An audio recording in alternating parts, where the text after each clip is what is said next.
If you're like most cyclists, you probably feel like you have tight hip flexors. Now, one of the things that we like to tend to think is, I need to stretch it. But if you want to actually fix the anterior pelvic tilt, there are 4 things that are going to have to happen in order to solve this. So if you'd like to resolve your anterior pelvic tilt once and for all, stay tuned, because I got just a few exercises that'll really help you turn the page on a whole new chapter to ditch back pain, ride stronger, and look a whole lot better on and off the bike. So what is actually bad about having anterior pelvic tilt? We know that a range of 0 to 7 degrees in anterior pelvic tilt is completely normal, and it really just depends on how your hips are designed and how your body is structured. Now here's the thing, if you have anterior pelvic tilt, we know that there have to be 4 things that are happening beyond or outside of what your natural range would be. So meaning you're having lower back pain or hip pain. Number 1 is your quads have to be really strong and overpowering. That makes sense for a cyclist. Number 2 is, ta-da, surprise, tight hip flexors, which makes sense. Number 3 is that the obliques, these are the muscles on the side, external obliques and internal obliques, are not pulling their weight, pun intended. And a lot of that has to do with the riding position that you're going through, where you tend to be rounded forward. So they're not in their ideal resting state. And number 4 is the abs and the hamstrings are going to be at mercy of the quads, which again makes sense because we're out there riding our bikes more than anything else. Now, one of the other things that we need to pay attention to and nobody's talking about when it comes to hip flexors or anterior pelvic tilt is your diaphragm. The diaphragm, the breathing muscle, actually tends to get flattened when you are out of posture and positions or you are getting one-sided breathing, meaning just your chest is expanding and you're not getting expansion into your mid and lower back and you're not getting expansion into the sides. So think of your diaphragm as needing to open like an umbrella. But if you think about most cyclists, they breathe into the belly because that's what they're taught, or the chest. They're not really getting much back body expansion. And this leads over time to the diaphragm flattening down, as well as the psoas and the lower back muscles, specifically the paraspinals and the erector spinae, trying to do posture work, which they're just not designed to do. And this happens because the diaphragm is flattened. Add on top of that, that most cyclists tend to be mouth breathers, and I don't mean that in a Stranger Things 1980s insult kind of way, but we just tend to breathe through our mouths. Right? It's just not something that we tend to be trained on in nose breathing. And in fact, I published another video a couple weeks ago about exactly that as a way to help you drive aerobic engine development and specifically fat burning and how to ditch skinny fat. What's interesting is a lot of people don't realize how important nose breathing with your mouth shut is. It helps you to be able to manage the pressure in your intra-abdominals, in your midsection. And this is really important. Pressure to a point is good. It actually helps drive fascial changes. The fascia is a really fascinating spiderweb type tissue that runs through our entire body. Thomas Myers has the most popular and I think the most instrumental book called Anatomy Trains, which discusses the fascia. So if you want to go down that rabbit hole, by all means. Now, here's the thing and how this all ties into our video together. You can't just stretch or strengthen your way out of this. You actually need to work on your posture.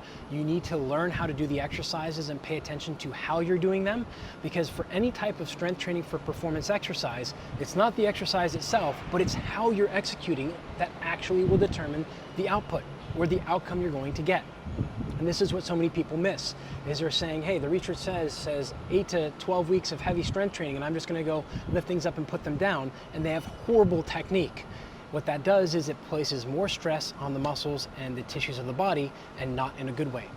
Now here are 3 rules, or really jobs of the muscles you have to understand or have in the background before we get into the exercises.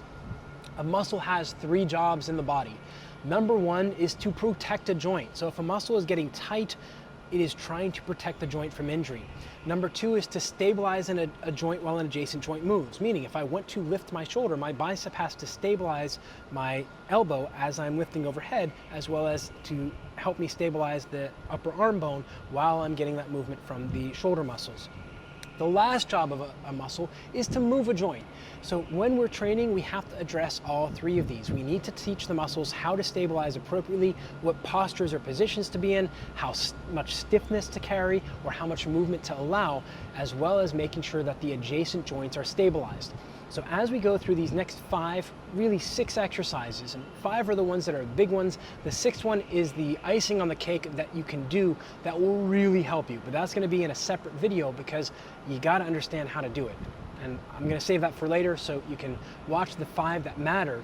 But keep this in mind. It's doing these exercises with the right intent and with the right technique that's going to get you the outcome of never having to deal with anterior pelvic tilt outside of your normal range ever again. So what this means is you may have some anterior pelvic tilt, but you will not have back pain, you won't have stiffness, you will feel and move better. And that just means we have retuned the system to allow you to keep better posture, better breathing patterns, as well as to get the diaphragm and pelvic floor to work better together to manage pressure. Let's take a look at the first exercise, which is the heel elevated reset. And we actually had a special treat when we have 2-time Olympian Shachar Sagif in triathlon to demonstrate this and our second exercise. So take a watch and listen to the cues as we're going through this. So this is heels elevated 90-90. We got the foam roller between. We're gonna reach from the shoulder blades up to the ceiling. We're gonna push down into the wall, and then you're going to peel the hips off the ground with the hamstrings, and you're gently squeezing the foam roller. So we're reaching long towards the ceiling, the hips are hovering, you're reaching towards the ceiling through the fingertips while you are trying to squeeze the foam roller and push down into the wall. You want the air to go into your mid-back and lower back, anywhere from 5 to 8 repetitions. Now the second exercise is the dead bug low reach. Now before we go to that, the heel elevated reset, it's not for weight. We are trying to get you to reach from the shoulder while keeping your rib cage and pelvis in alignment so the diaphragm and pelvic floor are in alignment in a canister position, not in an open scissor position, and allowing you to get back body expansion. So taking a heavy weight in your hands is not going to get you more out of the exercise. It'll completely screw the exercise up. So pay attention to how you do it and know that it's for feel and back body expansion and side expansion more than anything else. Now the dead bug reach, the same thing applies. We need a very light to medium kettlebell. So here I use usually 6 to 8 kilos, so somewhere between 15 and 20 pounds for most people. And by going lighter, it actually makes it harder because that kettlebell is applying pressure down and making it so you actually get the right muscles turned on while you're reaching. So take a watch of this and listen to the cues. Dead bug low reach. So keeping the kettlebell just above chest, reaching the belly up towards the ceiling, and you're reaching long through the shoulders. As you extend your breathing out, reach long through the heel, pull the toes back as you extend. There you go. Let's go 2 more. Keeping the lower back flat on the ground. Last one. And relax. Okay, so our third exercise is going to be hip lift reach. Now, the way we generally do this is with a pillow at home or a soft foam roller. This is a 2 kilo medicine ball that bounces. I wouldn't recommend using this, but this is what we got today. Oh wait, no, we got something better. We can just use our shoes. So we really want something that'll put you into a position where it's not heavy. Even 2 kilos is too heavy for this, right? Can you tell I set that up on purpose, right? We don't want to make this harder. We want to do it more correctly. So the way we're going to do this is we're just going to take our shoes and we're going to squeeze them together. So if you don't have anything else, we'll do that. Now, when you do this, we want to make sure that your feet are a little bit narrower than shoulder width apart. We are able to squeeze our knees and you're going to grip the ground with your toes. So as you're here, what we're going to do is drive up and then try and squeeze the glutes while we're squeezing the shoes at the top for about 3 seconds and then come back down and reset. It's really important. There are 3 parts to this that are really important. Number 1, we're not going for more range of motion. We're going for more squeeze and more glutes. So as you go through this, don't drive the hands into the ground. We put the hands down here. We're going to squeeze with the inner thigh. We're going to grip the ground with our toes hard. We want to make sure we squeeze at the top of your range of motion. We are pushing from the glutes to try and get a little bit more range of motion for 3 seconds and then back down. So we wore the pants with belt on purpose today so you guys can see what's going on. So we really need only about 5 to 8 repetitions here. Now once you're done with those 5 to 8, now by the way, some of you may find that you're actually getting way more hamstring than glutes for these, and really that's okay. We just want to try and work you slowly to be able to fire the glutes up. And that's where this is a series. We want to go exercise 1, 2, 3, 4, and 5. And then you do it again as another circuit. What we're trying to do is light up the muscles in a certain way. We're trying to order the firing sequence. And this is a large part of strength training for performance. It's not just the exercise you're doing, but it's how you're doing it, as well as the order that the exercise is in. This is where we are literally trying to retrain your body how to perform better. And this is where exercise order, rest periods, and again, the technique all are really important. Okay, so the next in our series here is going to be side planks endurance style. Now, a lot of people like to do side planks where they put the feet on top of one another and they come up this way, but that's actually a mistake. The way it should actually be done, if you're looking to bolster your spine and to get rid of anterior pelvic tilt or just to have better performance, is as follows. We want to start off on the side. We want our nose, chest, and a zipper in a straight line. So I have to brace that bottom side of my midsection. Remember, we talked about the obliques not working is one of the issues. Now you'll notice my shoulder is on the floor here. For some cyclists, this may be a problem. If it is, you can comment down below. I've got a video for a modification for this that will help you on that side or both sides. Now, nose, chest, and zipper in a straight line. The zipper is down here, and we're gonna come up and forward. So now I wanna try and tuck my chin back. Now from here comes the difficult part. I'm going to kick one leg forward and then the back leg back. And I can immediately feel my obliques fire up as well as my glute med on the outside of my hip and my inner thigh. You'll hold this for anywhere from 7 to 10 seconds, and then you're going to reverse order and come down, and you rest for 3 seconds. Ideally, we want to be able to maintain neutral spine the entire time. And you'll notice this gets very challenging very quickly. Now, as I do this, if I start to feel my shoulder bothering me, I can adjust my hips. I can also take my fingers on top of my shoulder bone, find where the bone is, curl that middle finger, pull that palm over it so you're physically blocking that shoulder, pulling that elbow down to your chest. And we can just go through here, and sometimes you have to adjust into that position as you're going through because the shoulder's not very comfortable, but we want a straight line from my ear, shoulder, hip, back knee, back ankle. And then when it's time to come down, kick the bottom leg, then the top leg, back and down. So this is the side planks endurance style. Start off with 3 rounds of 7 seconds up, 5 seconds down, and then you build out to 5 sets. And then instead of adding more reps, you would do 1 set of 5 at 7 seconds on, 3 seconds off, and then you would add another set of 3 times 7 seconds on, 3 seconds off. And I'll write that down in the description here for you guys. And we want to do both sides with about a 30-second rest in between, and that rest is really important. We need to give the nervous system and also you a little bit of a rest before we go to the other side. One in our series is actually going to be a breathing exercise where we are trying to isolate out the psoas to get you to be able to actually massage it and get it to release. So it's called lunge, reach, twist.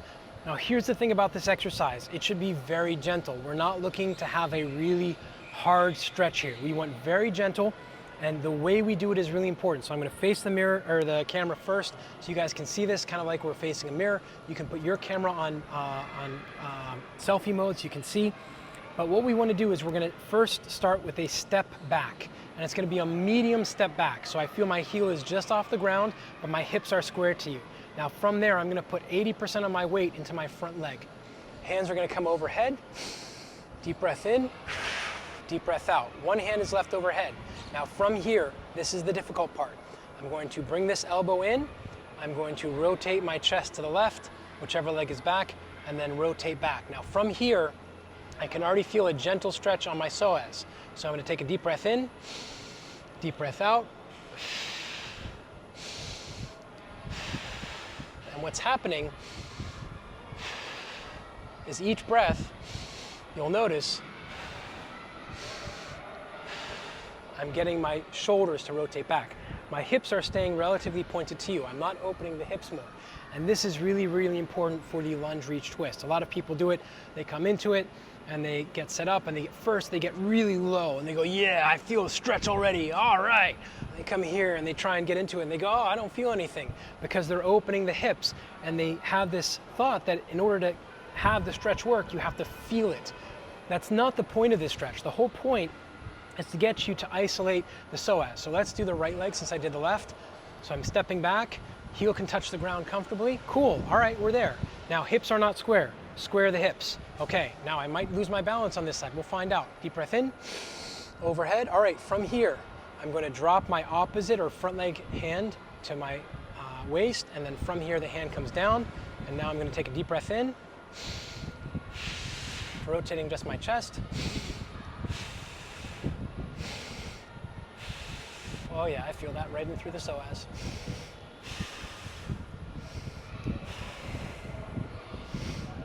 And that's it. And then we step forward to come out of it. So the lunge reach twist is highly effective, not only for opening the psoas, but also working on your balance and also getting the diaphragm to move and to teach you 360-degree breathing.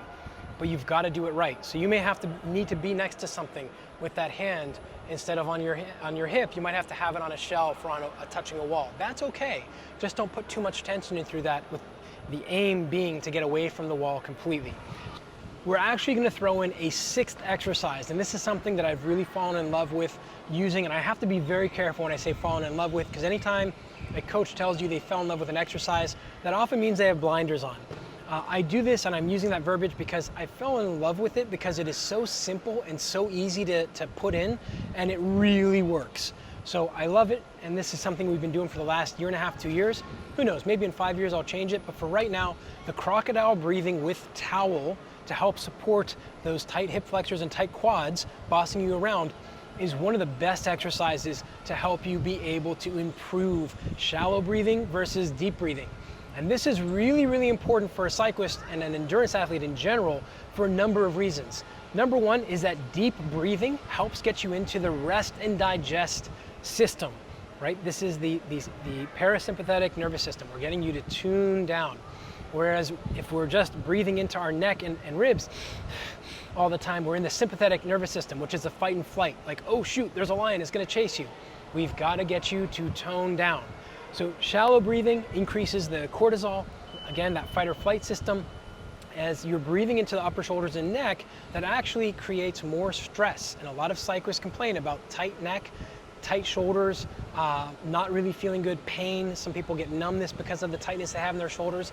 Many of them are mouth breathers, and they are also not able to get deep, full breaths in a full 360-degree fashion. So think of your ribs, including your mid-back, as kind of being like an umbrella. We want that umbrella to open up in 360 degrees, not just in the front. So the crocodile breathing with the towel really helps you learn how to do this. And the reason it does that is because you have the towel underneath and you're laying prone, you're forced to relax your shoulders. Now I know some people won't be able to have their hands here, they'll have to be out a little bit more or up, whatever fits with your shoulders, but it gets the shoulder blade to relax, you're able to get air into that mid-back, and that opens up the different tight spots that you may have. Now, here's the other thing. As you inhale down, the diaphragm moves down. It actually helps drive what we just talked about, the parasympathetic nervous system, to rest and digest. And on top of that, it actually massages your psoas. The psoas runs up through the diaphragm on both sides. So when you take a deep breath, full 360-degree breath, and you bring that diaphragm down, you are actually massaging your psoas, which is getting it to relax and allowing you to be nice and loose. And we have a saying here at HVTraining and all the athletes we work with: fast is loose and loose is fast. If anything's too tight or you're carrying too much tension, especially coming into an important climb where the break is going to happen, or the climb of the day, or the finishing sprint, if you're too tense, you're losing power because you're stiffening too much and you're not able to create these pulses that are loose and fast. So these are the things that we need to do. The crocodile breathing, you can check out the link up above. There's a video separate for that which explains it. And just really take home this: we've got to get you into a deep breathing pattern which leads you to relaxation. If you don't take anything else from this video, please take that. Do your crocodile breathing for 3 sets of 8 breaths before you ride, and then do it for 3 minutes at the end of your ride. And you will see massive improvements in your overall feeling, your ability to recover. If you're doing HRV, you'll see your HRV scores begin to improve more rapidly, and you'll feel fresher for your next ride or next bout of exercise. It really is not rocket science. If we want to improve your anterior pelvic tilt and get rid of it forever, we just have to retrain the body to work better, as opposed to being in this riding position where many of us tend to be. Now, one last thing before we go here today is getting a bike fit. especially if you are a recreational cyclist as opposed to a racer. I cannot stress the importance of that. The number of recreational cyclists that I've had come in who haven't had bike fits, who tell me, hey, my back hurts, and I look at them on the bike, I'm like, did you ever have a bike fit? They're like, yeah, but when I bought it 3 years ago, they threw me up on the stand and made sure my knee was over pedal spindle. Like, sure, but if you truly love riding your bike, one of the best things you can do is to get your bike to fit you. We're not trying to fit you to the bike, we're trying to fit the bike to you. And this is where, if you're gonna go buy a really expensive bike, like a titanium bike, and to me a titanium bike is a forever bike, make sure you go to somebody who can give you the measurements and what geometries you need to have that bike fit you best. So that's it for this video. If you found this to be useful, click subscribe down below, give us a thumbs up, and let me know, did you try these exercises? Were they much more challenging when you paid attention to how to do them as opposed to just rolling through them?